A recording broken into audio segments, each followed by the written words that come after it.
What is going on, Jet fans? Matt O'Leary back with another video to recap. What is this, day 4 of free agency? Another day of a couple of depth signings. Let's get into it. But first, let's talk about a tight end that has some receiving upside. The Jets signed Stone Smart, who, if anything, is just going to end up in the name Hall of Fame, to a one-year contract. 26 years old, so the Jets continuing on their theme of signing guys in their mid-20s, had 16 catches for 208 yards as the Chargers tight end 2 a year ago. Now, this is not someone who's going to come in and be a number 1 tight end for you, but can this be someone who's a little bit of a project, but there is pass catching upside to his game, and we saw that a year ago in a very limited role. Both players that we talked about, or that we will talk about in this video, small roles, but had success in those limited roles.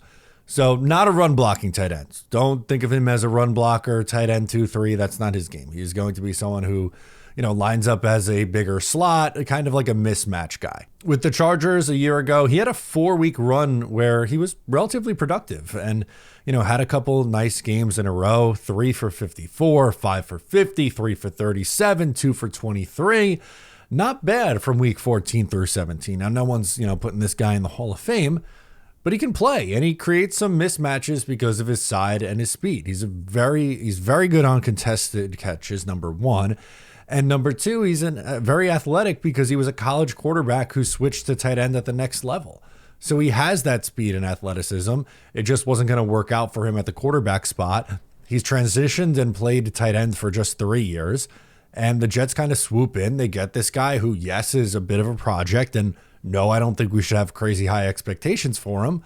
But this is a tight end who has pass catching upside.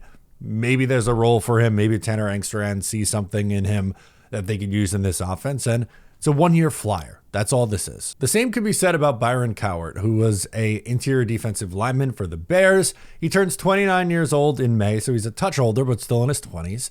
He had 2.5 sacks a year ago, and he only played in 35% of the snaps, but on those 35% of snaps, he was pretty efficient. 23rd in run stop rate and 50th in pressure rate of 116 qualifying interior defensive linemen. So top half of the league in both, run stop and pass rush. So it gives you a touch of pass rush juice, but maybe is that interior run stopping guy who can play 40% of snaps in a rotational role. My guess is maybe that the Jets see these guys who performed well in a limited sample and then are going to give them a slightly bigger role. I'm not saying, Coward's going to play 70% of snaps and that, that Stone Smart is going to be the next, greatest tight end to ever do it. But there's intrigue with both these guys. They're a little bit of an unknown, and that's kind of what the Jets have been doing so far in free agency. They're betting on guys who have athletic traits and upside.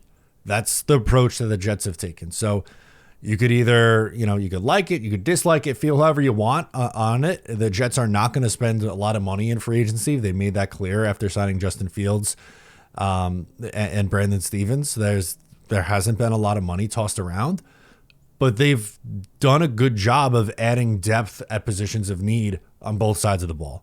Really, the only spot they haven't looked at yet is wide receiver, which is still a very big need. But the Jets continue to add depth, and that's pretty much the news of the day here on Thursday of free agency week. So let me know what your thoughts are on both these signings. I'm Matt O'Leary, and I'll catch you next time.